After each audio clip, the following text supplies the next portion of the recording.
بہت دیر لگی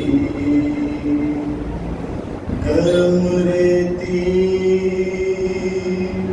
سے بدن ڈھانپ دیا شہر نے مگر گرم ریتی سے بدن دیا شہر نے مگر چہرہ اصغر کا چھپانے میں بہت دیر لگی ہائے قبر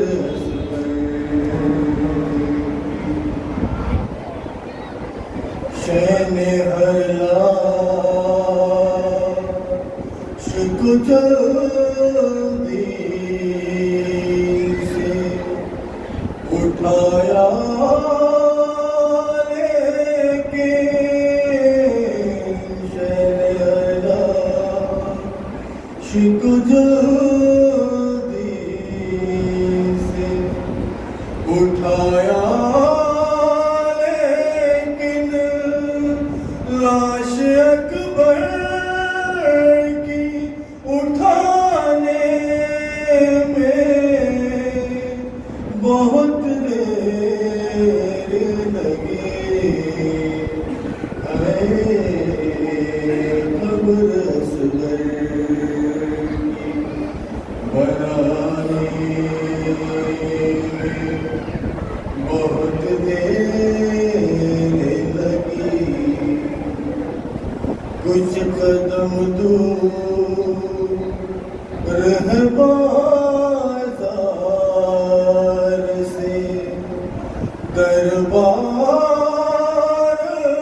مگر کچھ قدم دور بازار سے دربار مگر پھر بھی شہزادی کو آنے میں بہت دیر لگی ہے قبر اصغر کی بنانے میں بہت دیر لگی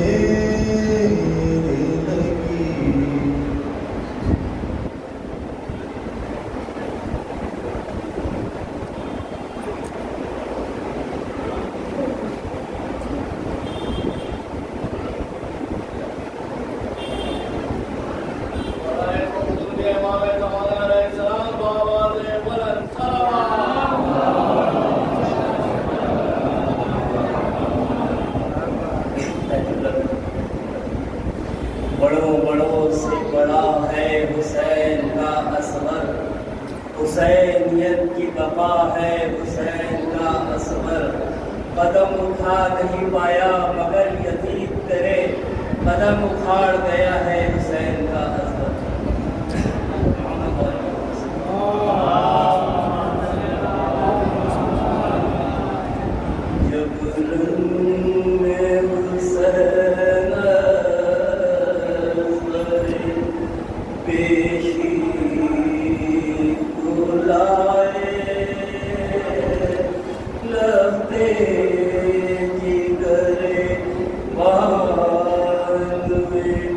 دل کی جلادوں میں اس صاحب توقیر کو لائے ہاتھوں پہ دھری چاند سی تصویر کو لائے غل پڑ گیا دیکھو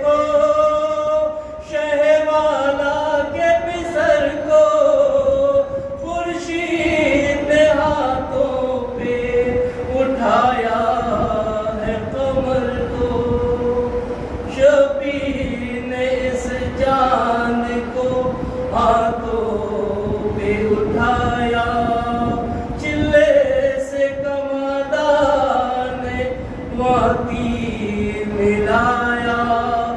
خم ہو کے مثل کماشہ نے بچایا، مانند اجل آن کے ظلم و ستم آیا، شبیر چھپاتے رہے نازوں کے پلور کو، باز کے بازو پہ لگا توڑ کے ننھے سے گئے۔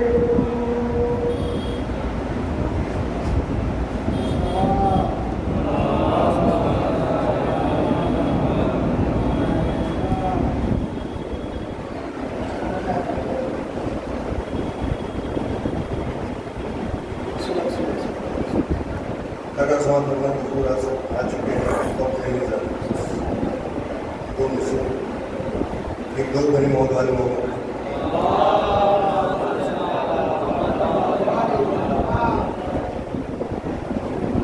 زمین کربلا سے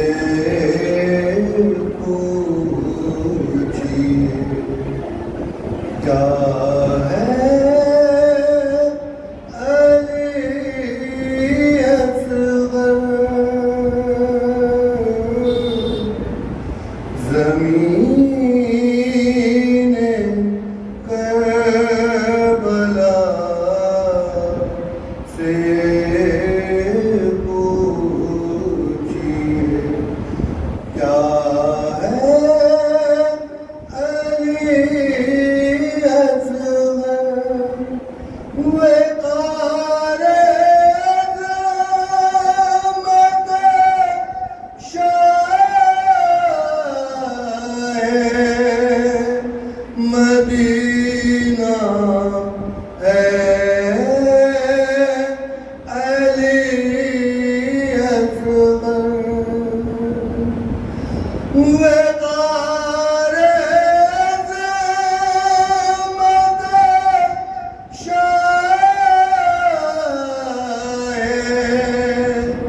مدینہ ہے علی اصغر، حسین ابن علی سوچ کر لائے تھے میدان میں، حسین ابن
مدرسہ میں اللہ حاضرین اللہ تعالیٰ کا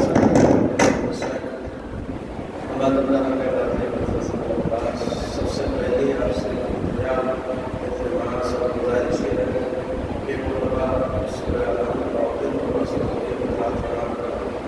انجمن کے تمام مامین ممبران بالخصوص مولانا الطاف حسین بانی انجمن اسماعیلیہ کی ارواح کو بھی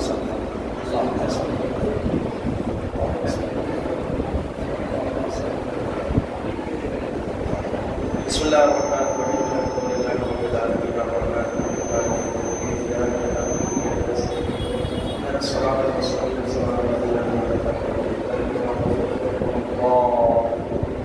بسم اللہ الرحمن الرحیم اللہ احد اللہ الصمد لم یلد ولم یولد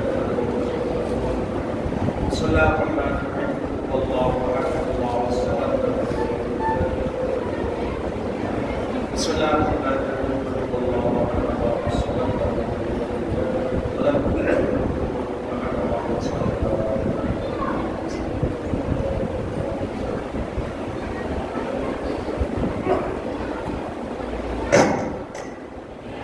اللہ احد اللہ الصمد لم یلد مغفرت کے لیے اور غلطی درجات کے لیے بلند ترین نعرہ سلام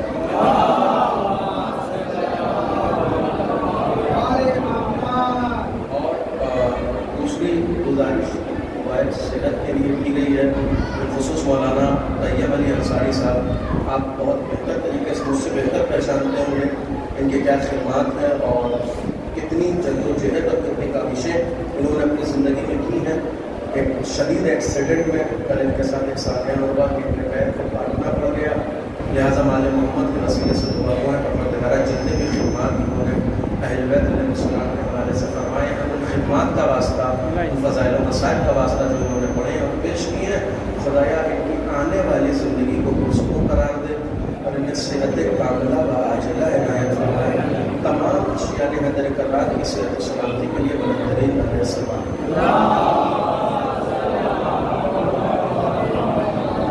معزز سامعین اللہ حضرین مزدرہ میں سرکار احمد اللہ حسین مطلع نے حاضر الفضیل عباس میرا عنوان آج میرا آپ سے یہ آخری خطاب ہے میرا عنوان آپ حضرات کے اذان میں محفوظ ہوگا کربلا پیغام عزت امام حسین نے مدینہ سے لے کر اپنے آخری سجدے تک جتنے بھی پیغامات دیے چاہے تحریری ہو چاہے تقریری ہو امام حسین کا ہر پیغام نہ کسی ایک فرد واحد کے لیے ہے نہ کسی ایک خاص کمیونٹی کے لیے ہے نہ کسی ایک خاص قوم ملت کے لیے ہے حسین چونکہ امام بشریت کے ہیں چونکہ حسین امام عالمیت کے لیے ہے لہٰذا امام حسین کا پیغام ہر ایک کے لیے ہے ہر ایک کے لیے ہے اور ہر جلوس ہر تحریک ہر قیام کی پہچان اس کا شعار ہوتا ہے جو شعار وہ بلند کرتے ہیں اور امام حسین نے جو شعار دیا ہے وہ شعار عزت ہے حیات من نصر اللہ یہ امام حسین کا دیا ہوا شعار ہے کربلا اسی سے پہچانی جائے گی کربلا اسی سے پہچانی جائے گی کیا مطلب کہ کربلا پیغام عزت ہے جسے عزت چاہیے اسے حسین تک آنا پڑے گا جسے عزت چاہیے اسے حسین کے فرش اعلیٰ تک آنا پڑے گا اور یہ امام حسین نے بلا میں نے ایک جملہ کہا تھا ایک مجلس میں کہ جو بھی کربلا کے راستے کا مسافر بن جائے بالآخر ہے کہ اسے عزت کی نظر سے دیکھا جاتا ہے بالآخر ہے کہ اسے عزت کی نظر جس سے یقین نہ ہے اٹھا کے نجف سے لے کے کربلا تک کا منظر دیکھ لیں صرف ایک کمیونٹی کے لوگ نہیں ہیں صرف ایک قوم و ملت کے لوگ نہیں ہیں ہر مذہب کا انسان اس راستے پر نظر آئے گا مگر جیسے آپ کی عزت ہو رہی ہے ویسے ہی سب کی عزت ہو رہی ہے جیسے آپ کی پذیرائی ہو رہی ہے ویسے ہی سب کی پذیرائی ہو رہی ہے کیوں ہے کہ اس لیے کہ جو اس راستے کا مسافر ہو جائے حسین اسے عزت عنایت فرماتے ہیں اور آج جو اپنی گفتگو کا آغاز کرنا ہے میں نے کل کی مجلس میں جہاں تک پہنچائی تھی اور جہاں سے مجھے آج کا آغاز کرنا ہے میں نے کہا تھا جناب زینب کے حوالے سے مجھے آج کا یہ خطاب آپ کے محترم سماعتوں تک پہنچانا ہے اس بات کو محسوس کریے کہ کربلا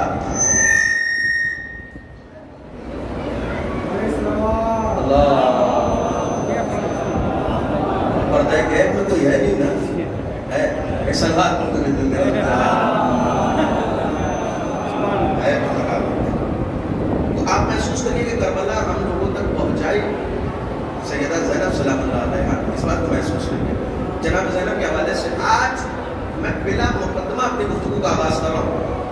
جیسے ہی ہمارے سامنے یا کسی بھی عزادار کے سامنے کوئی بھی خطیب، کوئی بھی مقرر، کوئی بھی ذاکر، کوئی بھی عالم منبر پہ آنے کے بعد صرف لفظ کربلا کا، صرف لفظ کربلا کا، کربلا لفظ سننے کے بعد پہلا تصور آپ کے ذہن میں کیا آتا ہے؟ لفظ کربلا سننے کے بعد پہلا تصور آپ کے ذہن میں کیا آتا ہے؟ پہلا تصور آپ کے ذہن میں مصیبت کا آتا ہے۔ کربلا سننے کے بعد پہلا تصور آپ کے ذہن میں جو ہے مظلومیت کا آتا ہے۔ کربلا سننے کے بعد پہلا تصور آپ کے، جیسے کسی نے کہا نا کربلا، آپ کے ذہن میں جلتے ہوئے خیمے آئے۔ جیسے کسی نے کہا کربلا، آپ کے ذہن میں بکھرے ہوئے لاشیں آئے۔ جیسے کسی نے کہا کربلا، آپ کے ذہن میں بے گھرو کفن لاشیں آئے۔ جیسے ہی کسی نے کہا کربلا، آپ کے ذہنوں میں مصیبتیں آئیں، اب مصائب ہے۔ یہی ہے نا کربلا۔ جب ہم کربلا کو اپنی نظروں سے دیکھتے ہیں تو ہمیں مصیبت نظر آتی ہے۔ جب ہم کربلا اپنی نظروں سے دیکھتے ہیں تو ہمیں بلکتا ہوا باپ نظر آتا ہے۔ جب ہم کربلا اپنی نظروں سے دیکھتے ہیں تو ہمیں تڑپتا ہوا جوان نظر آتا ہے۔ جب ہم کربلا اپنی نظروں سے دیکھتے ہیں تو ہمیں بچھڑتی ہوئی بچی نظر آتی ہے۔ جب ہم کربلا اپنی نظروں سے دیکھتے ہیں تو ہمیں بلکتی ہوئی بچی اپنے باپ کو پکارتی ہوئی نظر آتی ہے۔ جلتے ہوئے خیمے، خیموں سے اٹھتے ہوئے دھوئیں، بے کفن لاشیں، بے گور و کفن لاشیں، اور اس لاشوں پہ، اس لاشوں کو پامال کر کے لاشوں کے ٹکڑوں کو کربلا کی جلتی زمین پر چھوڑ دیا گیا۔ یہ ہماری نظر سے دیکھی ہوئی کربلا ہے۔ یہ ہم کربلا کو دیکھتے ہیں تو یہ نظر آتا ہے، ہمیں یہ نظر آتا ہے، مگر یہی زینب کہ 11 محرم کو کربلا سے یہ قافلہ نکلا ہے، اور نکلنے کے بعد 2 دربار ہیں جہاں جناب زینب نے اپنا کردار پیش کیا۔ پہلا دربار کوفہ، پہلا دربار کوفہ۔ میں یہ بات پوری ذمہ داری کے ساتھ کہہ رہا ہوں کہ سیدہ زینب سلام اللہ علیہا کو تسلی دینے کے لیے نہیں بلکہ ان کی تکلیف میں اضافہ کرنے کے لیے ابن زیاد نے پوچھا تھا زینب کربلا میں کیا دیکھا؟ زینب کربلا میں کیا دیکھا؟ میں لفظ دہراؤں گا نہیں کہ ہم اور آپ جب لفظ کربلا سنتے ہیں تو ہمارے ذہنوں میں کیا آتا ہے؟ توجہ ہے، ہمارے ذہنوں میں کیا آتا ہے؟ یہی سارے تصورات کو اپنے ذہنوں میں رکھ کر ابن زیاد نے زینب سے پوچھا تھا زینب کربلا میں کیا دیکھا؟ کیا جواب دینا چاہیے تھا جناب زینب کو؟ جناب زینب نے تاریخی جواب دیا ہے، تاریخی جواب دیا، اور کربلا کا حقیقی منظر اور حقیقی چہرہ دنیا کے سامنے پیش کیا۔ جیسے پوچھا نا کیا دیکھا کربلا میں، جناب زینب نے پورے تنقلت کے ساتھ کہا ما رأیت الا جمیلا، میں نے کربلا میں سوائے جمال کے اور کچھ نہیں دیکھا۔ زینب کو یہ کہنا چاہیے تھا کہ میں نے بکھرے ہوئے لاشیں دیکھے اور جمال بھی دیکھا، میں نے اجڑی ہوئی گود دیکھی اور جمال بھی دیکھا، میں نے جلتے ہوئے خیمے دیکھے اور جمال بھی دیکھا، میں نے اٹھتے ہوئے دھوئیں دیکھے اور جمال بھی دیکھا۔ جناب زینب نے یہ کچھ نہیں کہا، جناب زینب نے کہا میں نے کربلا میں جمال بھی نہیں دیکھا، میں نے کربلا میں جمال ہی دیکھا، صرف اور صرف جمال دیکھا زینب نے کربلا میں، صرف اور صرف جمال دیکھا، صرف اور صرف جمال دیکھا ہے زینب نے کربلا میں۔ اب اگر میرا محترم مجمع آمادہ ہے تو ایک جملہ ابتدائے کلام میں پیش کر دوں۔ زینب دشمن کے دربار میں کھڑی ہو کے کہہ رہی ہے میں نے کربلا میں جمال بھی نہیں دیکھا، جمال ہی دیکھا۔ جو دیکھا زینب نے کربلا میں جمال تھا، جو دیکھا زینب نے کربلا میں جمال تھا، جو دیکھا زینب نے کربلا میں جمال تھا۔ مگر اگر ہم آج اپنی نظروں سے دیکھتے ہیں تو ہمیں مصیبت، ہمیں مسائب، ہمیں بلکتے ہوئے بچے نظر آتے ہیں۔ کم از کم جناب زینب نے ابن زیاد کے دربار میں یہ جملہ بیان کر کے ایک معیار تو قائم کر دیا، ایک معیار تو قائم کر دیا کہ رہتی دنیا تک کربلا کا جمال وہی دیکھے گا، رہتی کائنات تک کا جمال کربلا وہی دیکھے گا جس کی نظر نظر زینبی ہو۔ ایک صلوات پڑھے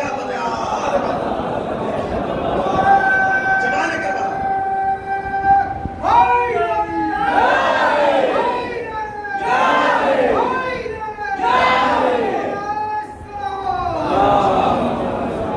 جمال کربلا وہی نظریں دیکھیں گی جن کی نگاہیں زینبی ہوگی، جن کی نگاہیں زینبی ہوگی۔ نگاہ زینبی ہے تو جمال کربلا نظر آئے گا، نگاہ زینبی ہے تو جمال وہ کون سا جمال ہے جو زینب دیکھ رہی ہے، بھرا ہوا دربار نہیں دیکھ رہا؟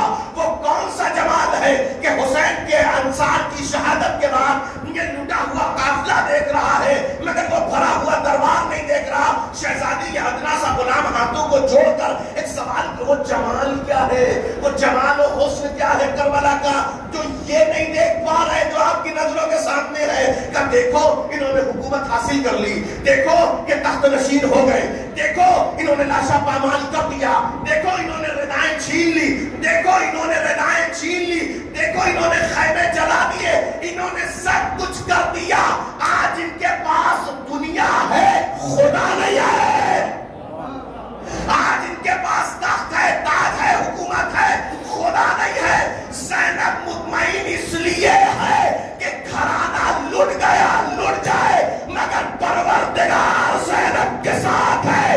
یہ معیار ہے جمال کربلا، یہ ہے جمال کربلا، جملہ محسوس کریے گا، یہ ہے جمال کربلا۔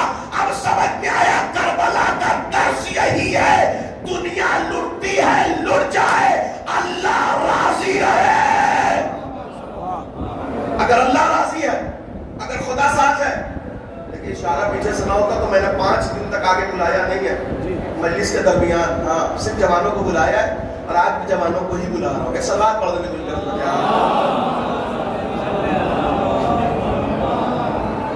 یہ فرشیازہ ہے بھائی، جسے جہاں تک پڑھتا ہوتا ہے وہ اپنی مرضی سے ہوتا ہے، یہ تو گزارش کی تو میں نہیں کرتی۔ اب اس بات کو محسوس کریے گا کہ جمال کربلا جناب زینب، جمال کربلا جناب زینب۔ اب ایک فقرہ کہوں، اس فقرے پہ توجہ کریے گا۔ کربلا کا مارکا وہ مارکا ہے نا کہ سب یہ بات کہتے ہیں کہ امام حسین نے انبیاء کی محنت کو بچایا ہے، امام حسین نے آدم کی محنت کو بچایا ہے، امام حسین نے نوح، ابراہیم و موسیٰ عیسیٰ، یعقوب و یوسف کی محنت کو بچایا ہے۔ تو یہ جملہ کہنے کا حق ہے نا کہ کربلا کا مارکا روز عاشور کا دن وہ دن ہے کہ جس دن 1.25 لاکھ انبیاء حسین کو حسرت بھری نظروں سے دیکھ رہے ہیں، جس دن کربلا کے میدان میں آدم حسین کو دیکھ کے کہہ رہا حسین لبیک یا حسین، حسین لبیک یا حسین۔ آدم اے صفی پروردگار، یہ لبیک ہو یا حسین کا نعرہ کیوں بلند کر رہا ہے؟ کہ اس لیے بلند کر رہا ہوں تاکہ مجھے پتا ہے کہ میری محنتوں میرے مقصد کو حسین بچانے والے ہیں، میرے مقصد کو حسین بچانے والے ہیں۔ لہٰذا آدم نے کہا لبیک یا حسین، نوح نے کربلا میں بھی یہی کہا، اے میرے مولا حسین لبیک یا حسین، مجھے یہ پتا ہے کہ آپ میری محنتوں کو بچانے والے ہیں، آپ میرے مقصد کو بچانے والے ہیں۔ ابراہیم نے کربلا میں دیکھا تو یہی کہا حسین لبیک یا حسین، تم میری محنت کو بچانے والے ہو، تم میرے مقصد کے محافظ ہو۔ ابراہیم کی اس دنیا میں آنے کے بعد جتنی محنتیں انجام دی ہیں وہ باقی رہیں گی تو تمہاری ذات سے، لہٰذا ابراہیم بھی کہہ رہے ہیں لبیک یا حسین۔ موسیٰ بھی حسین کو دیکھ کے کہہ رہے ہیں لبیک یا حسین، حسین تم میرے مقصد اور محنت کو بچانے والے ہو۔ عیسیٰ بھی کہہ رہے ہیں لبیک یا حسین، حسین تم میری محنت اور مقصد کو بچانے والے ہو۔ اگر اجازت ہو تو ایک جملہ کہہ دوں، پیغمبر بھی کہہ رہے ہیں لبیک یا حسین، حسین تم اپنے نانا کی محنت کو بچانے والے ہو، اپنے نانا کے دین کو بچانے والے ہو۔ اجازت ہو تو ایک جملہ کہہ دوں، علی بھی کہہ رہے ہیں لبیک یا حسین، اے میرے لال تم اپنے بابا کی محنت، اپنے بابا کے مقصد کو بچانے والے ہو۔ حسن بھی کہہ رہے ہیں لبیک یا حسین، اے میرے بھیا حسین تم میری محنت کو، میرے مقصد کو۔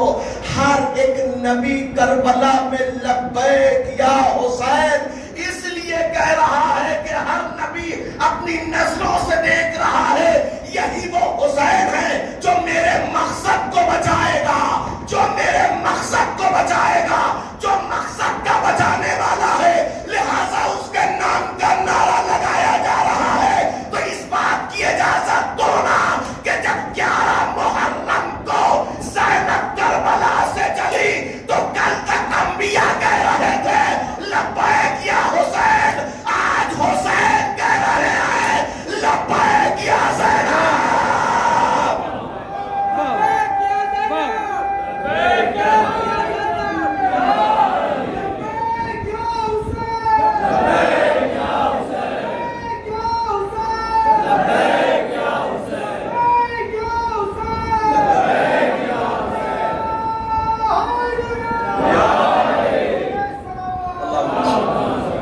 جناب زینب، سیدہ زینب سلام اللہ علیہ دنیا پہچانے یہ علی کی بیٹی ہے جس کے سپرد گھرانہ کر کے امام حسین گئے ہیں۔ کیسے پہچانا جائے زینب کو، کیسے معرفت حاصل ہو جناب سیدہ زینب سلام اللہ علیہ کی؟ آپ کو پتا ہے بچوں تک صرف مادی میراث نہیں پہنچتی، بچوں تک صرف مادی میراث نہیں پہنچتی، مانوی میراث بھی پہنچتی ہے. مانوی میراث کیا مطلب؟ آپ کا چھوڑا ہوا گھر سے بچوں کو نہیں ملتا، آپ کا چھوڑا ہوا بینک بیلنس سے بچوں کو نہیں ملتا، آپ کی چھوڑی ہوئی FDR سے بچوں کو نہیں ملتی، آپ کا طریقہ زندگی بھی بچوں کو میراث میں ملتا ہے، آپ کا لہجہ بھی بچوں کو میراث میں ملتا ہے، آپ کا طریقہ حیات بھی بچوں کو ہر میراث میں ملتا ہے. کیا مطلب؟ اب یہ میں بتا رہا ہوں، یہ میڈیکل سائنس کی اپنی ایک تحقیق ہے اور میں اپنا تجربہ پیش کر رہا ہوں. میں اپنی بیٹی کو لے کے گیا تھا SCPGI UP کا سب سے بڑا ہاسپٹل ہے لکھنؤ میں ہے SCPGI. اس ہاسپٹل میں جب اپنی بیٹی کو لے کے گیا تو ڈاکٹرز بیٹھے مجھے اور میری وائف کے سامنے، مجھ سے بھی پوچھا، میری وائف سے بھی سوال کیا، آپ بتائیے آپ کی والدہ کو کتنی بیماریاں ہیں، آپ کے والد کو کتنی بیماری ہے، آپ کے دادا کو کتنی بیماری ہے، آپ کے دادی کو، آپ کے نانا، آپ کے نانی، 4 نسلوں کا پوچھا. میں نے کہا والدین سے زیادہ میں نے کسی کے بارے میں بتا نہیں سکتا. میں نے کہا میں اپنی بیٹی کا علاج کرانے آیا ہوں، آپ گڑے مردے کیوں کھا رہے ہیں؟ میں اپنی بیٹی کا علاج کرانے آیا، گڑے مردے کیوں کھا رہے ہیں؟ کہ 4 نسلوں تک تو معلوم کیا جاتا ہے تاکہ ہسٹری مینٹین ہو. میں نے کہا کس لیے؟ کہ اس لیے کہ کہیں یہ جینیٹک تو نہیں ہے، کہیں یہ جینیٹک تو نہیں ہے. اس کا مطلب اب جب میراث میں جب خون کے ذریعے بیماریاں مل سکتی ہیں تو کردار نہیں ملے گا. جب خون کے اثر سے بیماریاں مل سکتی ہیں تو کردار زینب کون ہے؟ اثر ہوتا ہے نا جب کا جدہ کا، والد کا والدہ کا. زینب کس کی بیٹی ہے؟ جب ہم نے زینب کے والد پہ نظر ڈالی تو زینب کے والد سے بہتر کسی کا والد نہیں ہے. جناب زینب کے والد سے بہتر کسی کا والد نہیں ہے. علامہ ابن حسن نونہروی صاحب جملہ کہا کرتے تھے، اللہ تعالی کی رحمت کرے، وہ کہا کرتے تھے کہ مولانا مفتخیان کی مثال تو الف کسی ہے، الف، علی کی مثال تو الف کسی ہے. حروف تہجی آپ نے پڑھا ہے نا، علی کی مثال الف کسی ہے. کیا مطلب؟ کہ الف کا اپنا ایک مزاج ہے، یہ وہ حرف ہے اولاً تو کسی کو منہ نہیں لگاتا. الف حروف تہجی میں وہ حرف ہے کہ اولاً تو کسی کو منہ نہیں لگاتا، یعنی اپنے سے کسی کو جوڑتا نہیں ہے، اور اگر اپنے سے کسی کو جوڑے تو الف اوپر ہوتا ہے، اس جڑے ہوئے حرف کو اپنے قدموں میں رکھتا ہے. پیغمبر کے بعد پیغمبر کے منبر پہ قبضہ ہوا تو مسند پیغمبر پر آنے والا تو نہیں بیٹھا نا، کہاں بیٹھا؟ اس کے بعد میں نے کہا دعا کرو کہ مولانا مفتخیان نے یہ سنت توڑ دی. شکر مناؤ علی کا کہ یہ سنت برقرار نہیں رکھی، وگرنہ مجمع وہاں ہوتا، خلیفہ وہاں ہوتا. علی نے یہ سنت توڑ دی. علی کہاں بیٹھے؟ کہاں کا پیغمبر؟ تو جہاں پیغمبر کے قدم وہیں علی کے قدم. اب علامہ ابن حسن نونہروی صاحب کا جملہ محسوس کرے، علی کی مثال تو الف کسی ہے. ایک تو الف کسی کو منہ نہیں لگاتا، یعنی کسی سے جڑتا نہیں ہے، اور اگر جڑے تو اسے اپنے قدموں میں رکھتا ہے اس حرف کو.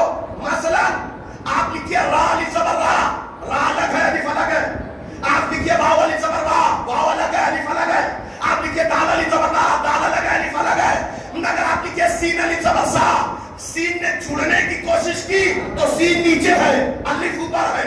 جیم الف زبر جا، جیم نیچے ہے الف اوپر ہے. فا الف زبر فا، فا نیچے ہے الف اوپر ہے. تو الف کا یہ مزاج ہے کہ الف کسی کو منہ نہیں لگاتا، جڑتا نہیں ہے، اور اگر جڑے تو اسے اپنے قدموں پہ رکھتا ہے. مگر اگر الف کے بغل میں الف آ جائے تو الف اسے اپنے سر پہ اٹھا لیتا ہے. جیسے الف کھڑا زبرا، چھوٹا الف اوپر. اگر تصویر پہنچی ہو ذہنوں میں، الف کھڑا زبرا، چھوٹا الف اوپر، بڑا الف نیچے.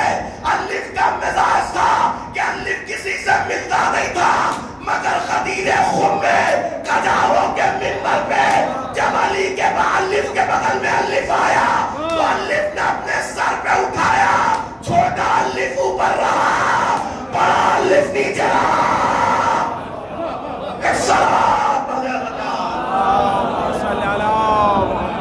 جو ہے تو زینب اس شہزادی کا نام ہے کہ جس کے والد سے بہتر کسی کا.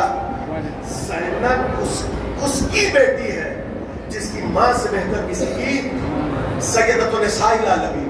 زینب کے جد کون ہے؟ کہ جو رحمت للعالمین ہے. زینب کی جدہ کون ہے؟ کہ زینب کی جدہ وہ ہے کہ جس کے مان پر پل کے نہ جانے کتنے مسلمان ہوئے ہیں. کیا مطلب؟ جناب خدیجہ، اب آپ کو سمجھ میں آیا کہ زینب کون ہے؟ زینب کون ہے؟ زینب اس کی بیٹی ہے جو امامت کا کمر ہے. زینب اس کی بیٹی ہے جو رسالت کا کمر ہے. زینب اس کی بیٹی ہے جو سادات کے نسلوں کی ضامن ہے. اب سمجھ میں آیا، واحد ذات ہے سیدہ زینب سلام اللہ علیہا کی، جو فضیلت پہ زینب اس ذات کو کہتے ہیں جو فضیلت کے آسمان پہ وہ چمکتا ہوا سورج ہے جس سے رسالت کی کرنیں بھی نکلے، جس سے امامت کی کرنیں بھی نکلے، جس سے سیادت کی کرنیں. سمجھ میں آیا زینب کون ہے؟ یعنی زینب فضیلت کے آسمان پہ وہ چمکتا ہوا سورج ہے کہ جس سے رسالت کی کرنیں بھی نکلے. یہ ہے زینب جس کے حوالے امام حسین گھرانہ کر کے گئے ہیں. آپ کو پتا ہے معاملہ کیا ہوا؟ معاملہ یہ ہوا کہ 11 محرم کو جب یہ قافلہ کربلا سے چلنے لگا تو جناب زینب کو دنیا نے مجبور سمجھا. جناب زینب کو دنیا نے رسم بسنا ہو گئی، دنیا نے سمجھا کہ زینب مجبور ہے. زینب نے کہا میں مجبور نہیں ہوں، میں مظلومہ ہوں، مجبور نہیں. زینب مجبور نہیں ہے، دنیا زینب کو مجبور سمجھ رہی ہے، لہذا رسم بسنا یہ قافلہ لے کے چلے. جناب زینب کو یہ بتانا ہے کہ میں مجبور نہیں ہوں. مظلومہ ہے زینب، مجبور نہیں ہے. لہذا جب یہ قافلہ کربلا سے نکل کے کوفہ آیا ہے، زینب اس علی کی بیٹی ہے جو ارادے پہ زندہ کو مردہ کر دے اور ٹھوکر پہ مردے کو زندہ کر دے. زینب اس علی کی بیٹی ہے جسے یہ بتانا ہے کہ ولایت پروردگار کہتے کسے ہیں. اختیار زینب کہاں تک ہے، زینب کا اختیار کہاں تک ہے. معاملہ یہ ہے کہ یہ زینب کو مجبور سمجھ رہے ہیں. لہٰذا جب جناب زینب، دو منظر پیش کروں گا، ایک بازار کوفہ کا، ایک دربار شام کا. بازار کوفہ کا منظر یہ ہے کہ جب جناب زینب آئی ہے اور یہ قافلہ آیا ہے، یہ سمائے بلند کر رہے تھے، یہ ہمیں کر رہے تھے، یہ اپنی آوازوں کو بلند کر رہے تھے، یہ زینب کو مجبور سمجھ رہے تھے. لہٰذا اب جناب زینب کو بتانا تھا کہ میں ولایت الہیہ کی مالکہ ہوں. لہٰذا بڑے بازار میں زینب نے اپنا اختیار دکھایا، اپنے اختیار کا اظہار کیا اور بڑے بازار میں اپنے باپ کے لہجے میں پورے بازار کو خطاب کر کے کہا، اسقط. کیا کہا جناب زینب نے؟ پورے بازار کو خطاب کر کے، اسقط، خاموش ہو جاؤ. اب علماء سے پوچھئے گا کہ یہ فقرہ سیدہ زینب سلام اللہ علیہا کی زبان سے ادا ہونا تھا کہ بازار کوفہ کا منظر یہ ہے، بازار کوفہ کا منظر یہ ہے کہ جتنے تھے سب خاموش ہو گئے، سانسیں گلوں میں رک گئی، حتیٰ کہ اونٹ کے گلے میں جو گھنٹی پڑی تھی اس گھنٹی کے درمیان اس کی جو زبان ہوتی ہے جس کے ٹکرانے سے آواز پیدا ہوتی ہے، وہ گھنٹی کی زبان تک ٹھہر گئی. زینب نے بتا دیا میرا اختیار کہاں تک ہے، زینب نے پہنچا دیا میرا اختیار کہاں تک ہے. دنیا والوں، زینب کو مجبور نہ سمجھنا، زینب مجبور نہیں ہے. جو زینب، جملہ محسوس کریے گا، جو زینب ایک آواز پہ اونٹ کے گلے کی گھنٹی روک سکتی ہے وہ تمہارے گلوں کی سانسیں بھی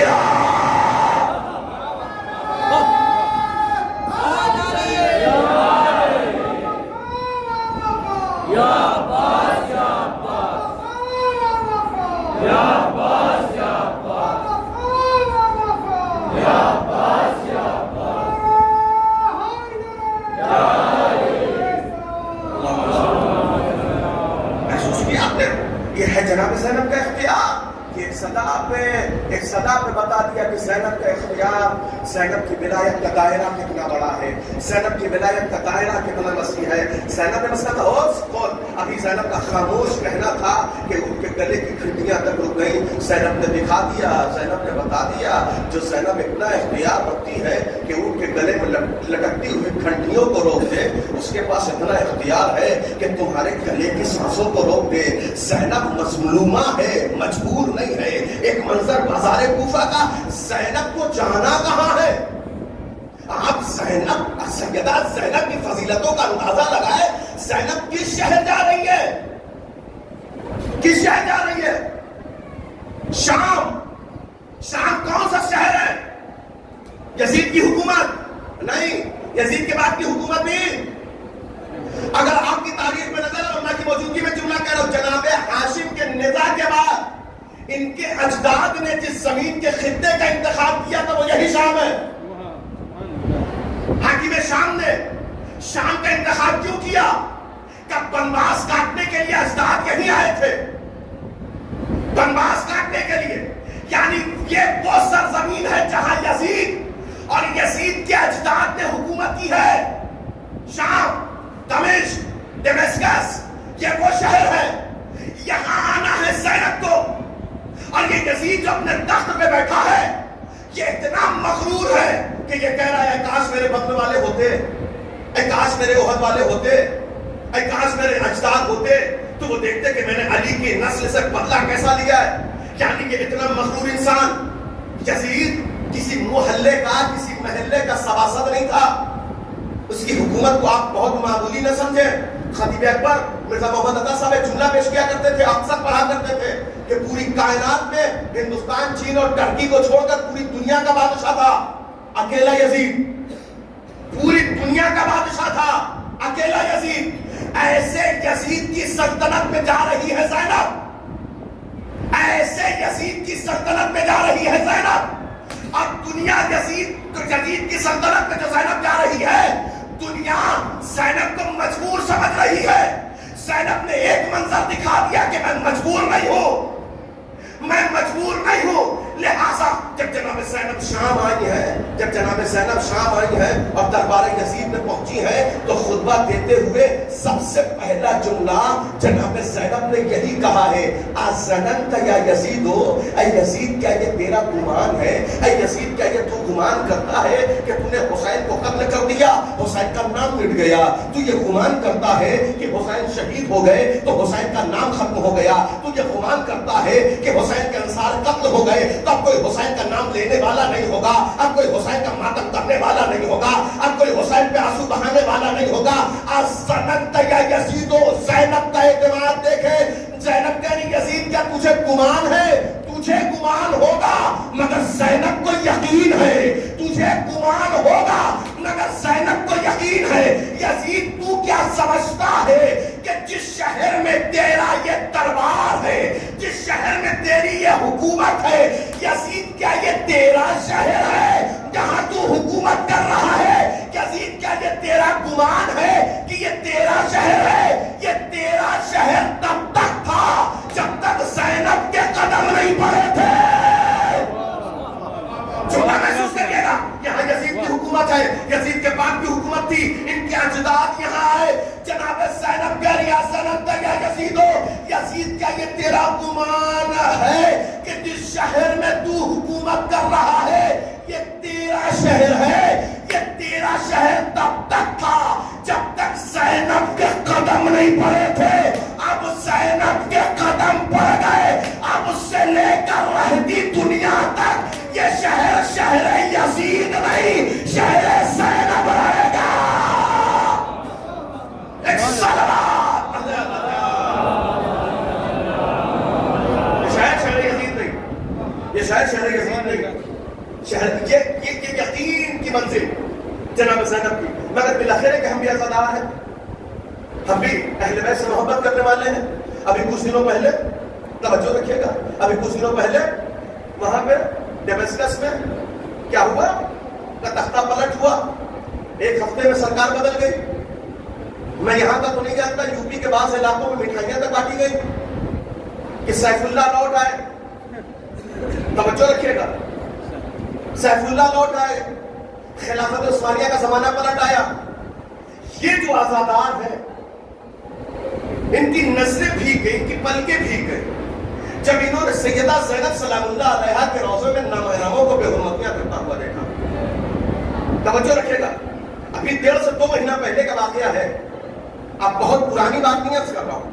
ہماری پلکیں بھیگ گئی, ہم تڑپ اٹھے, ہم بے قرار ہو گئے, ہمارا دل مچلنے لگا, ہماری محبت کا جام لبریز ہو گیا. ایک مرتبہ فقد محبت میں کا پروردگارا پھر وہ منظر آنکھیں دیکھیں گی, پھر وہ منظر آنکھیں دیکھیں گی. سیدہ زینب سلام اللہ علیہا کے روضے میں نامحرم اس طریقے سے بے حرمتیاں کر رہے ہیں. عجب نہیں ہماری محبت میں ہم تڑپ رہے ہو, عجب نہیں. شاید آپ کو پتا ہے کہ نہیں پتا ہے, نیوز آپ کے ذہن میں ہے کہ نہیں ہے, مگر آپ کو معلوم ہونا چاہیے کہ کچھ دن پہلے جب ڈیمسکس پہ اسرائیل نے حملہ کیا تھا تو یہاں پہ جو حاکم تھا وہ حکومت چھوڑ کے چلا گیا.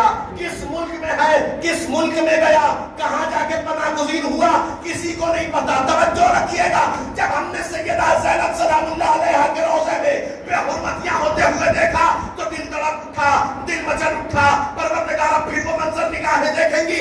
عجب نہیں اپنی زری سے شہزادی زینب نے آواز دی ہو, اے میری محبت کا تن بھرنے والوں, پریشان نہ ہو, گھبراؤ مت, وہ پریشان مت ہو, گھبراؤ مت. جب میں نے اس شہر میں اس یزید کو رہنے نہ دیا,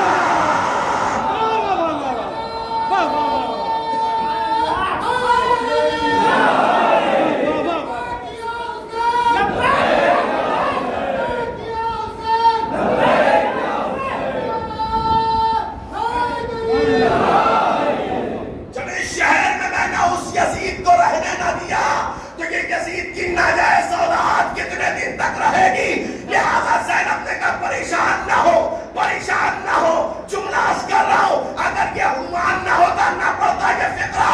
زینب نے کہا پریشان نہ ہو, اما جھنڈا بدلنے سے پریشان نہ ہو, جھنڈا بدلنے سے گھبراؤ مت. اس شہر میں کل بھی حکومت زینب کی تھی, آج بھی حکومت زینب کی ہے. ایک سلوات بھدیا بھدیا.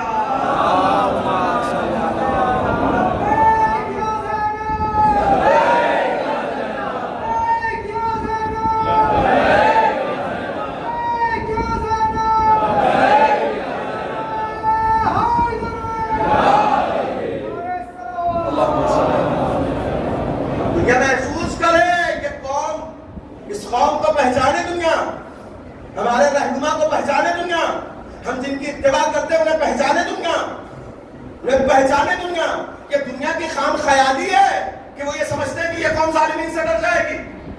یہ سیدہ زینب سلام اللہ علیہا کا قصیدہ پڑھنے والی قوم ہے. ہم ظالمین سے گھبرانے والے نہیں ہیں. ہمیں یہ آپ ہوں گے کہ آج کے سپر پاور سے ڈر جائیں, یہ آپ ہوں گے کہ اسرائیل کے ہاتھ سامنے نتمستک نظر آئے, مگر یہ قوم گھبرانے والی نہیں ہے, یہ قوم ڈرنے والی نہیں ہے. کب بنا اسرائیل؟ اسرائیل کب بنا؟ مئی 1948, اگر میں غلطی نہ کروں تو مئی 1948. آج تک کاؤنٹ کر کے تو 77 سال بنتے ہیں, بس 77 سال بنتے ہیں. اور یہ نومولود بچہ اس سے لڑ رہا ہے جو 86 سال کا ہے. آپ ٹکرا کس سے رہے, آپ کس سے الجھ رہے ہیں؟ آپ کے ملک کی عمر 77 سال ہے, اس اکیلے مجاہد کی عمر 86 سال ہے. یعنی آپ کی ولادت پہ وہ موجود تھے, آپ کی ولادت پہ وہ موجود تھے. پھر ایک جملہ عرض کر رہا ہوں, بڑی خوشیاں منائی گئی کہ سیف اللہ کا زمانہ لوٹ آیا, مگر ہم سمجھائیں تو سمجھائیں کیسے, ہم بتائیں تو بتائیں کیسے. اس لیے اب کہاں ڈھونڈنے جاؤ گے ہمارے قاتل, اب کہاں ڈھونڈنے جاؤ گے ہمارے قاتل. آپ تو قتل کا الزام ہمیں پہ رکھ دو. راحت لوری نے کہا تھا نا, آپ کہاں ڈھونڈنے جاؤ گے ہمارے قاتل, آپ تو قتل کا الزام ہمیں پہ رکھ دو. معاملہ یہ ہے کہ ہم سمجھاتے سمجھاتے تھک گئے, آپ کی سمجھ میں آیا نہیں کہ ظالم کون ہے, مظلوم کون ہے. تختہ پلٹ ہوا, آپ نے کہا اب آئی ہماری سرکار, اب آیا ہمارا زمانہ. ہم نے کہا کچھ ہی مہینے گزرے، کچھ ہی مہینوں میں راز کھل گیا کہ جب ہم پریزیڈنٹ آف امریکہ سعودی آئے تو راز کھلا۔ جب یہ سعودی آئے تو پوری دنیا نے 3 چہرے کو ایک فریم میں دیکھا۔ پوری دنیا نے 3 چہرے کو ایک فریم میں دیکھا۔ پریزیڈنٹ آف امریکہ، سعودی کے کراؤن پرنس اور ان کے سیف اللہ۔ توجہ ہے آپ کی؟ یہ 3 پرسنالٹیز ایک چہرے میں، یہ 3 کردار ایک فریم میں، president of America, crown prince اور ان کے سیف اللہ۔ اور یہ اتحاد کے ساتھ ایک جملہ کہا کہ ہم ایران کے مقابلے میں ایک ہے، ہم ایران کے مقابلے میں ایک ہے۔ پوری دنیا CNN اور BBC کے ذریعے پوری دنیا نے نیوز دیکھی کہ ہم ایران کے مقابلے میں ایک ہے۔ ہم نے کہا آپ کا شکریہ کہ آپ نے بتا دیا، اور ہمیں یقین ہو گیا کل بھی ہمارے مقابلے میں 3 تھے، آج بھی ہمارے مقابلے میں۔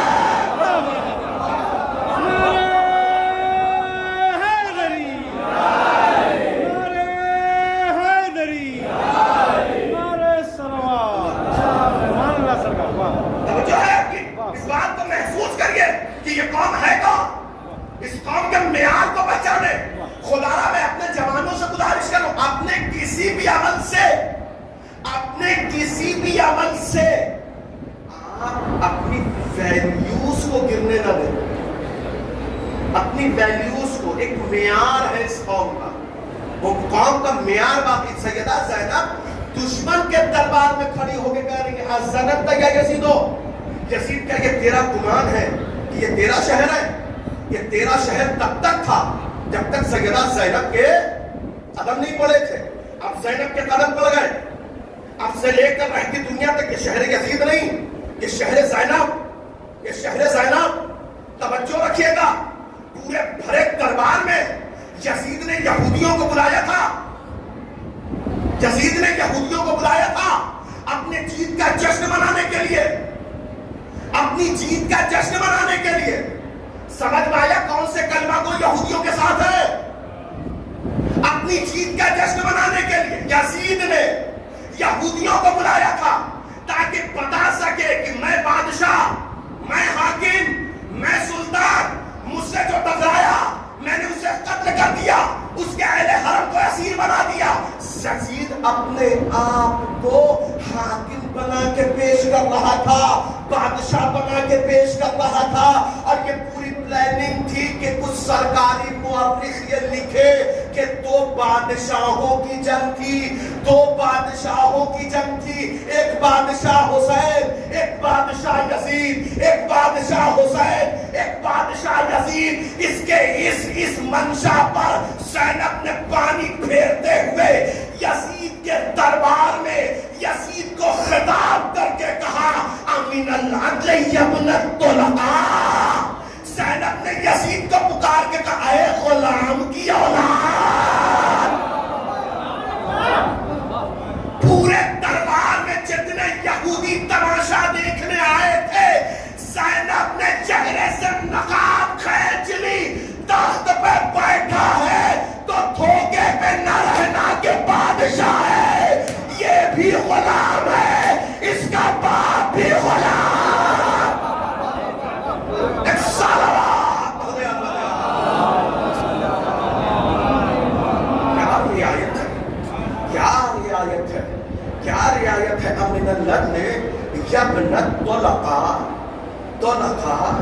اے غلام زادے، اے غلام زادے۔ سیدہ زینب خطیب نہج البلاغہ کی بیٹی ہے، الفاظ کی کمی ہے، لفظوں کی کمی ہے، جملوں کی کمی ہے، مگر کیا لفظ رکھا کہ فتح مکہ کے موقع پر جب نبی آئے تھے مکہ میں تو ہر جو پیغمبر کو اپنے جیسا سمجھ رہے تھے انہوں نے کہا دیکھو انتقام کا دن آ گیا، بدلے کا دن آ گیا، ریونج کا دن آ گیا، کہ انتقام کا دن ہے۔ فتح مکہ کا دن جو ہے وہ انتقام کا دن ہے۔ جو سلوک ہم نے محمد کے ساتھ کیا ہے وہی سلوک وہ اب ہمارے ساتھ کریں گے، اس لیے کہ یہی اپنے جیسا کہہ رہے تھے، لہٰذا جیسے خود تھے ویسے پیغمبر کو سمجھا کہ آج بدلے کا دن ہے، آج ریونج کا دن ہے، آج انتقام کا دن ہے۔ فتح مکہ کے موقع پر پیغمبر نے تاریخ بدل دی کہ آج انتقام کا دن نہیں ہے، آج معاف کرنے کا دن ہے، آج بخشنے کا دن ہے۔ لہٰذا کچھ لوگ پہنچے کہ پیغمبر انہیں معاف کر دے، پیغمبر نے کہا کہ میں نے معاف کیا۔ دیکھیں بادشاہ جب کسی ملک پہ بعنوان فاتح آتا ہے تو عورتیں کو کنیز بناتا ہے، عمارتوں کو خراب کرتا ہے، بچوں کو یتیم کرتا ہے، اور جو مرد بچ جائے انہیں غلام بناتا ہے۔ مگر جب پیغمبر فاتح کی حیثیت سے مکے میں آئے تو پیغمبر نے سب کو اپنی غلامی میں قبول نہیں کیا، بلکہ کچھ لوگوں کو آزاد کر دیا، بلکہ کچھ لوگوں کو چھوڑ دیا۔ جنہیں چھوڑ دیا وہ طلیق کہلائے، جنہیں چھوڑا وہ طلیق کہلائے۔ انہی کی اولاد کو طلقاء کہا جاتا ہے۔ زینب نے کہا یا بنت طلقاء، اے میرے جگ کے آزاد کردہ کے بیٹے، اے غلام کی اولاد، اما امت مسلمہ اور اسلام کے ساتھ، اسلام کی تقدیر کے ساتھ کھیل تو یہی ہوا کہ جسے پیغمبر نے غلام نہیں بنایا اسے امت نے امام بنا دیا۔ ایک سال بعد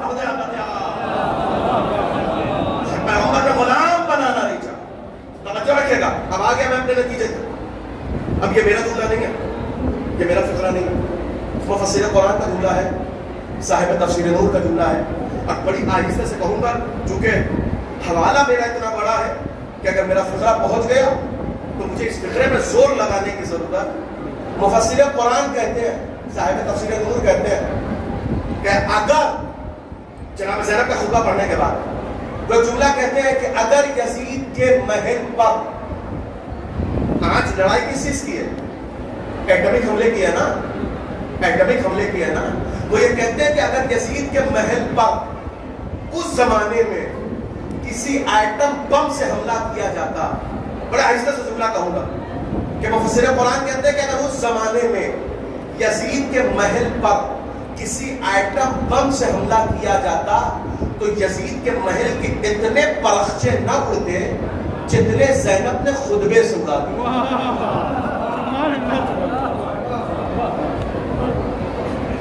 جملہ دونوں، یزید کے محل پر اگر ایٹم بم سے حملہ کیا جاتا تب بھی یزید کے محل کے اتنے پرخچے نہ اڑتے جتنے زینب نے خطبے سے اڑا دیا۔ اگر پیچھے کا مجمع میرے ساتھ رہتا تو میں یہ لفظ بولتا نہیں، مگر آپ کی خاموشی اس فکرے کی وضاحت چاہتی ہے۔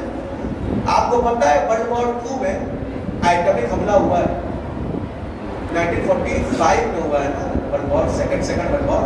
پہلے کہ میں ہسٹری کا طالب علم نہیں ہوں، اگر سن ادھر ادھر ہو جائے تو آپ جا کے بعد میں دیکھ لیجیے۔ آپ دیکھیے سیکنڈ ورلڈ وار میں ایٹمک حملہ ہوا ہے نا، جہاں پہ حملہ ہوا تھا وہاں کی نسلیں تباہ ہو گئی، مگر آج اس حملے نے اپنا اثر ہو دیا۔ اب آہستہ آہستہ جو نسلیں پیدا ہو رہی ہیں وہ بہتر، آہستہ آہستہ، اب 100 سال نہیں گزرے، 100 سال نہیں گزرے، حملے نے اپنا اثر کھو دیا، حملے نے اپنا اثر کھو دیا۔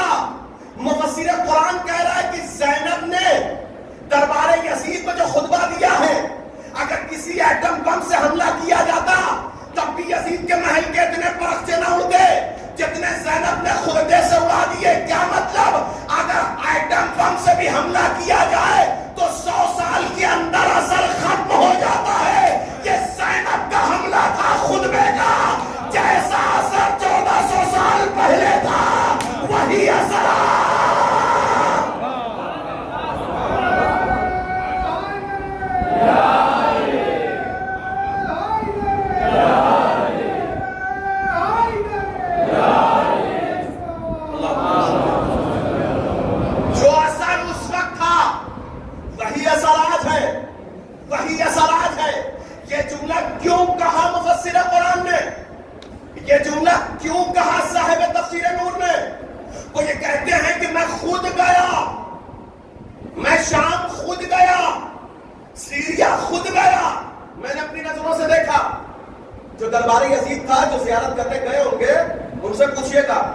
کہتے ہیں میں خود اس دربار میں گیا جو یزید کا دربار تھا. یہ جملہ کیوں کہا انہوں نے؟ کہا میں اس دربار میں خود گیا جو دربار یزید تھا. جب دربار یزید میں گیا تو میں نے دیکھا کہ کوئی یہاں بیٹھا زیارت عاشورہ پڑھ رہا ہے, کوئی وہاں بیٹھا زیارت عاشورہ پڑھ رہا ہے, کوئی وہاں بیٹھا زیارت عاشورہ پڑھ رہا ہے. اب یہ جملہ وہی سمجھے گا جو زیارت عاشورہ پڑھتا ہے. جو زیارت عاشورہ پڑھنے کا عادی نہیں ہے اور پڑھتا نہیں ہے, اسے پتہ بھی نہیں چلے گا کہ مولانا کیا پڑھ کے نکل گئے. وہ یہ کہتے ہیں کہ میں جب یزید کے دربار میں پہنچا تو میں نے دیکھا کوئی یہاں بیٹھا, کوئی وہاں بیٹھا. اللہم لا تخص انت اولا ظالم باللہ منی لم تبہی اولا ثم الثانیہ والثالثہ والرابع اللہم لا یزید الخامسہ ولا عبید اللہ ابن زیاد. آپ کو پتا ہے وہ کہتے ہیں کوئی یہاں بیٹھا, کوئی وہاں بیٹھا, کوئی وہاں بیٹھا. پورے دربار یزید میں عزادار, حسینی, کربلائی, ماتمدار بیٹھے زیارت عاشورہ پڑھ رہے ہیں. وہیں میں بائیں مڑا, میں دائیں مڑا. اے کاش مجھے کوئی ایک ایسا انسان مل جائے جو یہ بتا دے کہ یزید کی قبر کہاں ہے. وہ کہتے ہیں میں خود گیا, میں نے اپنی نظروں سے دیکھا جو دربار یزید تھا جہاں زینب رسن بستہ کھڑی تھی, وہاں بیٹھے عزادار زیارت عاشورہ پڑھ رہے ہیں. اور وہیں میں انتظار کر رہا تھا اے کاش کوئی بتا دے, کوئی بتا دے یزید کی قبر کہاں ہے. زینب کا روضہ تو دکھ رہا ہے, یزید کی قبر کہاں ہے. رقیہ کا روضہ تو دکھ رہا ہے, یزید کی قبر کہاں ہے, یزید کی قبر کہاں ہے. تب انہوں نے یہ تاریخی جملہ کہا کہ اگر یزید کے محل پر آئٹم بم سے بھی حملہ کیا جاتا تو اتنے پرخچے نہ اڑتے جتنے زینب نے خطبے سے اڑا دیے. کیوں؟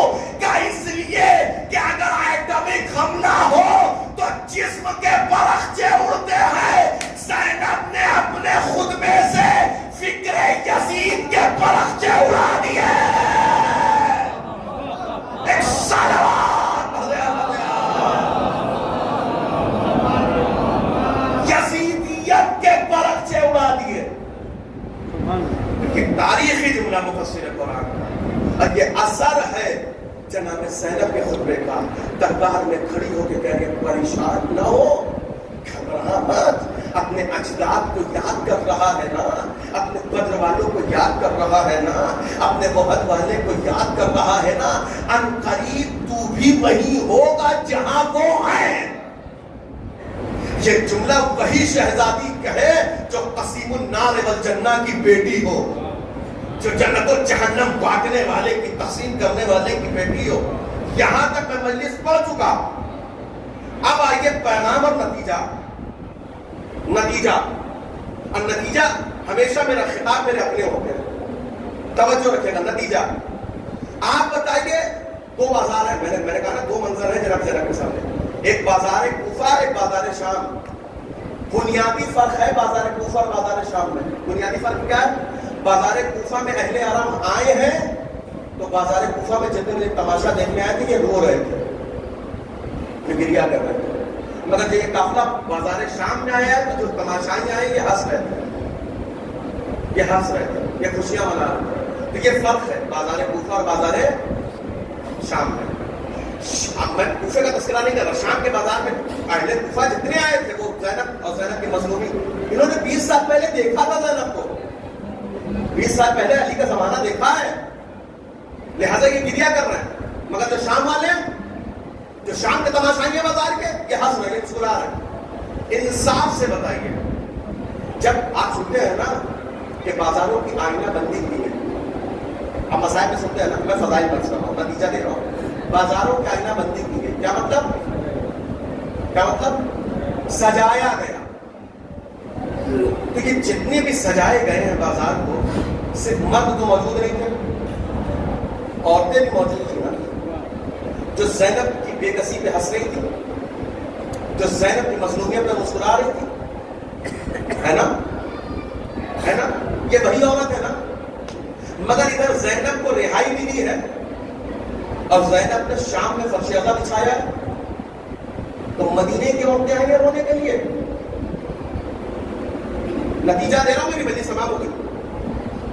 مدینے سے عورتیں آئیں گے رونے کے لیے, کوفے کی عورتیں آئیں گے رونے کے لیے. رہائی ملنے کا زینب نے کہا نا میں پہلے اپنے بھیا کما کر کروں گی, اب تو دریا پہ آنسو بہوں گے. تو لہٰذا میں ہمارے تبرکات ہمیں لوٹا دیا جائے, ایک مکان خالی کر دیا جائے. لیکن جو عورتیں رونے کے لیے آئیں گے کوفے سے آئیں گے, مدینے سے آئیں گے, مکے کہاں گیا ہوتے ہیں, کہاں گیا ہوتے ہیں, شام. یہی عورتیں کل ہنس رہی تھی نا بازار میں. نتیجہ بھی بجے تمام ہو گئی. یہی عورتیں کل ہنس رہی تھی نا بازار میں زینب کو دیکھ کر. آج زینب مسائل بیان کرنے وہ بیٹھی گریا کرنے کے. آپ دیکھ فرق دیکھا آپ نے, یہ فرق کیسے پیدا ہوا, یہ فرق کیسے پیدا ہوا. توجہ رکھیے گا. نتیجہ میرا آپ کی محترم سماعتوں کے حوالے میری مجلس تمام ہو گئی.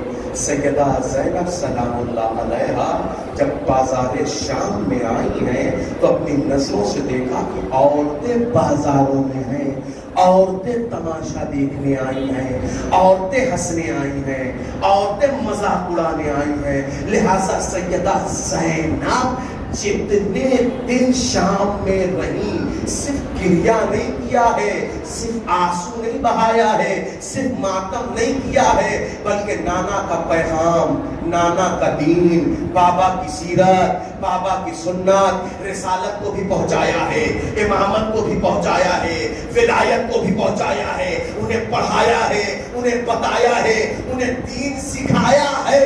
اب جو دین جناب زینب نے زندان میں رہ کے جتنا موقع زینب کو میسر ہوا, جتنے لوگوں سے زینب کی ملاقات ہوئی, جتنے لوگوں سے زینب کی بات ہوئی, زینب نے دین پہنچایا اور دین پہنچا کے بتایا.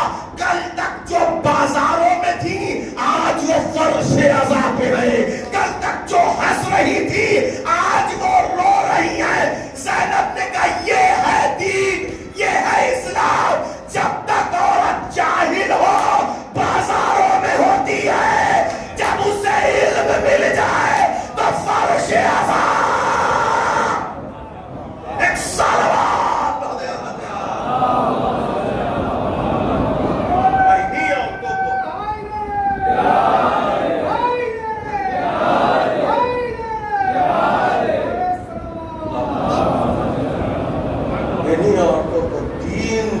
ہے, اسلام سکھایا ہے.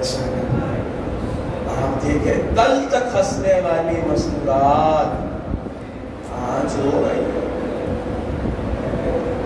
کیوں؟ اس لیے کہ وہ چیزیں ہوتی ہیں جو فطرتی ہیں. ایک ماں اپنے بیٹے سے محبت مذہب دیکھ کے نہیں کرتی ہے, اللہ نے فطرت میں رکھا ہے. تو جس بھی دین میں پیدا ہو کے اپنے بیٹے سے محبت کرے گی. جناب زینب نے فطرتی انسوں سے گفتگو کی ہے, فطرت کا حوالہ دے کے بات کی. زینب نے فطرت کا حوالہ دے کے بات کی ہے. کوئی شام میں ایسا جس کا بچہ اس کے سامنے روتا رہے اور وہ ماں اپنے بچے کو دودھ نہ پلائے؟ ہے کوئی شام میں باپ ایسا اس کا بچہ اس کے سامنے روتا رہے اور وہ باپ اپنے بچے کو کھانا نہ کھلائے؟ ہمارا بچہ روتا ہے, آنسو آتا ہے, دودھ پلاتی ہے ماں, کھانا کھلاتی ہے. دیکھو میری بھابھی رباب 6 مہینے کا تھا میرا آنسو, 6 مہینے کا تھا میرا آنسو. اسے بھی نہیں چھوڑا, اس تیر سے گلا کاٹا ہے جس تیر سے ہاتھیوں پہ حملہ کیا جاتا.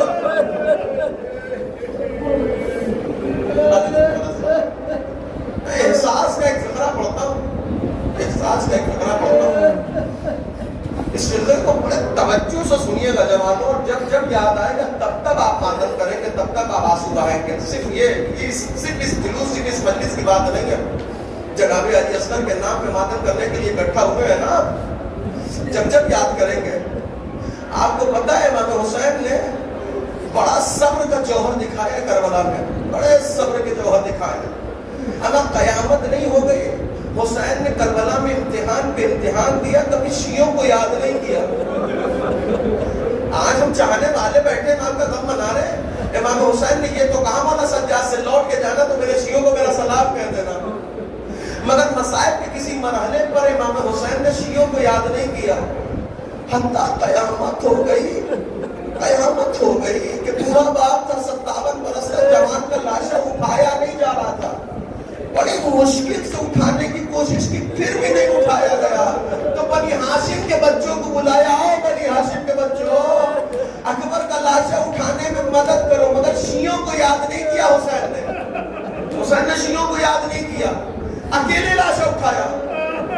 سخت تھا امام حسین کے لیے بھتیجے کے لاشوں کے ٹکڑوں کو سمیٹنا، اس لیے کہ مدینہ یاد آ گیا تھا، کل بھیا کے کلیجے کے ٹکڑے دیکھے تھے، آج حسن کے جسم کے ٹکڑے، سخت تھا امام حسین کے لیے، مگر امام حسین نے اکیلے کلیجے کا، امام حسین نے قاسم کے لاشوں کے ٹکڑوں کو سمیٹا، اکیلے لے کے آئے، اپنے شیعوں کو یاد نہیں کیا، مگر میرے عزیزوں کمر ٹوٹ گئی غازی کا بازو اٹھانے میں، کمر ٹوٹ گئی عباس کا بازو اٹھانے میں، عباس کے پہلو میں بیٹھ کے حسین گریا کرتے رہے، اللہ بن کسنا ظہری، عباس حسین مرثیہ پڑھ رہا ہے کہ حسین کی کمر ٹوٹ گئی، مگر حسین نے شیعوں کو یاد نہیں کیا ہے۔ اللہ جانے میرا مولا کتنا اکیلا تھا اس وقت، کتنا دل ٹوٹا حسین کا، حسین نے اپنے آپ کو کتنا تنہا محسوس کیا کہ جب 6 مہینے کے بچے کے گلے پہ تیر لگا، وہ حسین کے جس نے عباس کی شہادت پر شیعوں کو نہیں پکارا، مگر جب 6 مہینے کے بچے کے گلے پہ تیر لگا تڑپ کے حسین نے شیعوں کو پکارا، لیتکم فی یوم عاشوراء،